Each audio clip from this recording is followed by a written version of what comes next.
Punya mimpi tuh mirip kayak kutukan cuy. Setiap hari lu mikirin mimpi lu, proyek besar yang lu pikir akan mengubah hidup lu, atau ada ide seni atau video yang mau lu buat, tapi entah kenapa lu gak pernah punya waktu dan energi untuk melakukannya. Kita mau mimpi itu terrealisir, tapi kita tunda-tunda hal itu terus. Lucunya, walaupun udah kita tunda selama bertahun-tahun, mimpi itu gak pernah mati. Di hati kecil kita masih ada secerca harapan bahwa hal itu akan terjadi dan akan mengubah hidup kita. Kita gak pernah bilang, gue nyerah, gue gak akan lagi coba buat novel atau ngejar mimpi gue. No, tapi kita bilang, besok deh gue tulis novel atau mimpi yang gue inginkan selama bertahun-tahun ini. Tapi kita tahu realitanya, kita nggak lakuin itu. Kenapa? Kenapa hal yang kita sangat inginkan nggak bisa kita lakukan? Yang kita tahu kalau misalkan kita ngejar dan ngelakuin hal itu, hidup kita akan jauh lebih baik. Tapi entah kenapa ada hal yang menahan diri kita untuk maju. Makanya di video ini gue akan jelasin hal yang menahan diri kita dan gimana cara untuk melawan hal tersebut. Halo guys, nama gue Ara Bada Suara. Pada channel ini, gue mengeksplorasi dan mendokumentasi hal-hal menarik yang gue temukan dari buku, video, pengalaman gue dengan harapan membantu kalian menjalani hidup yang produktif dan sebaik mungkin. Oh ya, BTW, lebih dari 90% orang yang nonton video gue belum subscribe. Jadi buat kalian yang belum subscribe, yuk subscribe. Biar kalian gak ketinggalan video gue selanjutnya ya.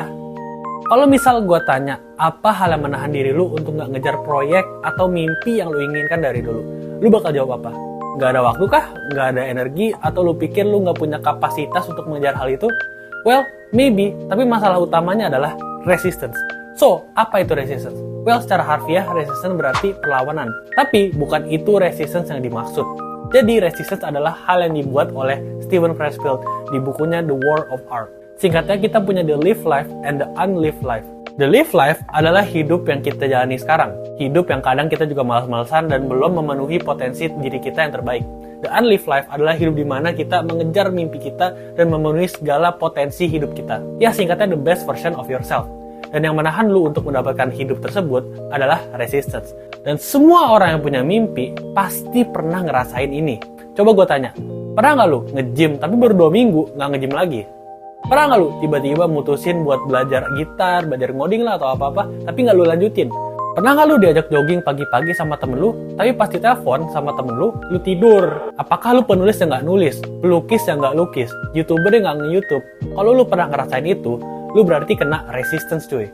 Resistance adalah hal yang nggak bisa kita lihat atau pegang, tapi hal itu terasa nyata banget dan merupakan pengalaman yang universal. Dan sumber kekuatan dari resistance adalah rasa takut. Well, karena kenyataannya adalah serem bro ngejar mimpi lu. Bahkan Steven Pressfield bilang di bukunya, orang yang mengejar mimpinya telah secara sukarela masuk ke neraka.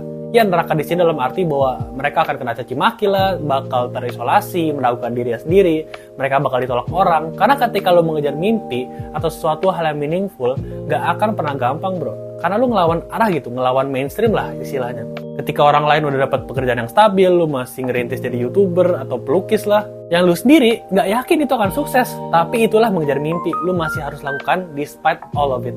Entah kenapa ya, dulu gue mikir pas SMA kalau suatu saat gue nemu program studi atau pekerjaan yang gue banget, yang passion banget lah istilahnya, gue akan enjoy terus gitu, gak bakal ada tantangan sama sekali. Wah, ternyata salah banget cuy. Lu pernah ngerasain itu juga gak? Mungkin karena pepatah ini kali ya, cintailah pekerjaanmu, kalau begitu lu gak akan ngerasa kerja lagi. Yang setengah bener lah sebenarnya, karena pernah gak lu cinta sama orang? Dan yang namanya cinta pasti perlu pengorbanan, bener gak?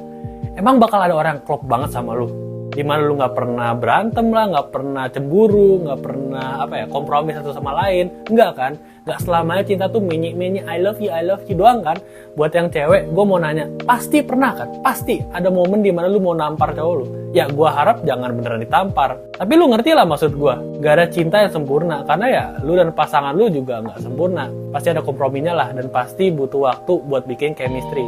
Oke, sebelum orang jomblo ini lanjutin rambling tentang kejombloannya, ini gue mau jelasin intinya. Ngejar mimpi tuh susah, butuh pengorbanan, dan lu harus belajar buat tahan banting. Tapi kabar baiknya adalah, semakin lu ngerasa takut atau ngejauhin mimpi lu, semakin penting hal itu buat lu lakukan bro. Karena inti dari resistance adalah menahan kita buat bisa achieve potensi diri kita. Jadi semakin resistance mencoba nahan, semakin tinggi juga potensi kita. Jadi gimana sih caranya buat ngelawan resistance ini dan achieve potensi diri kita? Well, simple aja. Jadi seorang profesional, duduk dan lakukan itu, just do it. Jujur gue gak terlalu suka tips atau hacks produktivitas karena ya kadang malah bikin bingung gitu dan ribet. Walaupun gue pakai beberapa sih, kayak Pomodoro, Time Block, sama Highlight of the Day. Tapi di akhir hari, advice terbaik adalah duduk dan kerja cuy. Sebagai content creator, gue tahu yang susah tuh bukan nulis skrip, edit video, atau ngomong depan kamera. Tapi yang susah tuh mulai hal itu. Jadi gue sekarang netapin target tiap hari, tulis 2 skrip YouTube, short, edit, dan post tiap hari.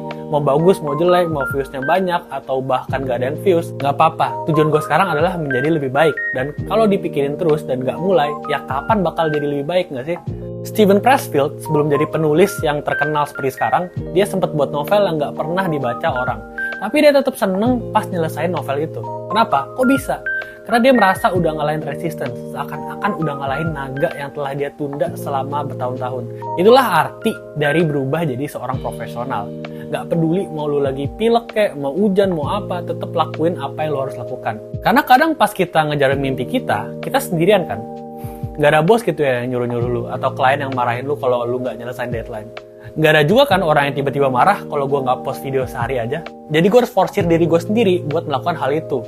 Konsekuensinya kecil, tapi kalau kita lihat diri kita sebagai profesional, kita nggak akan mikirin gitu bro. Mau dicaci maki kek, mau nggak dipedulin, nggak apa-apa. Lebih baik gue gagal mencoba dibanding gue hidup dengan potensi yang nggak terpenuhi. Tapi hati-hati bro, resistance tuh punya banyak jebakannya. Jebakan pertama adalah insecurities. Resistance bakal bilang ke diri lu tuh nggak pantas buat ngejar mimpi lu. Lu tuh siapa sih mau mulai buat novel, ngelukis, dan lain-lain? Emang ada orang mau beli karya lu? Dan lu nggak boleh percaya itu. Karena ya, lu masih mulai. Mr. Beast contohnya, YouTuber yang sekarang punya 100 juta lebih subscriber, bilang kalau 100 video pertama lu bakal buruk.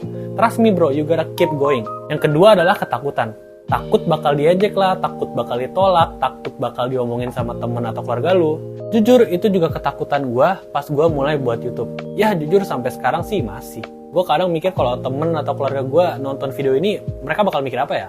Dan lu mau tahu nggak apa? Ya orang-orang tuh gak peduli cuy. Orang-orang juga sibuk kali dengan kerjaan mereka. Ngapain gitu ngurusin hidup lu? Dan setelah dilihat-lihat, temen gue juga biasa aja kok. Hubungan gue sama mereka gak ada yang berubah dari sesudah dan sebelum gue buat video gitu.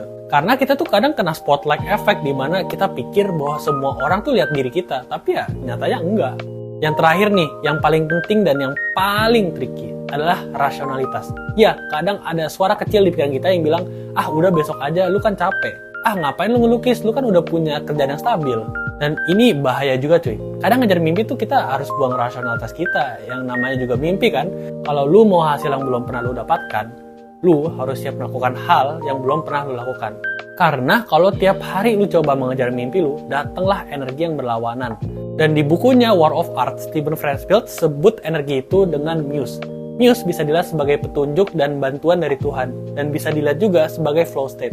Sebelumnya kita udah bahas kalau misalkan advice terbaik adalah untuk duduk dan do the work kan. Kenapa sih sebenarnya? Karena kalau kita konsisten melakukan itu, satu hal yang ajaib akan terjadi. Di mana muse akan membantu kita mendapatkan ide. Dan gak gampang mendapatkan muse. Karena muse tuh datang ke orang yang udah ngelakuin pekerjaannya. Yang udah tahu pahitnya duduk dan kerja, udah tahu pahitnya ditolak, dan punya ide dan karya yang gak dihargain orang. Emang muse tuh nggak kelihatan, tapi ini real cuy. Ngejar mimpi tuh pasti susah. Karena kalau gampang banyak orang dong yang udah achieve itu. Dan jadinya ya nggak worth it buat dikejar. Tapi kalau kita bisa tahu musuh kita yaitu resistance, dan just sit down and do the work, percaya pasti bakal ditolong. Gue mau nolak menerima bahwa di kehidupan ini ada orang yang kerja keras, ngejar mimpi mereka, tahan banting dan nggak bahagia.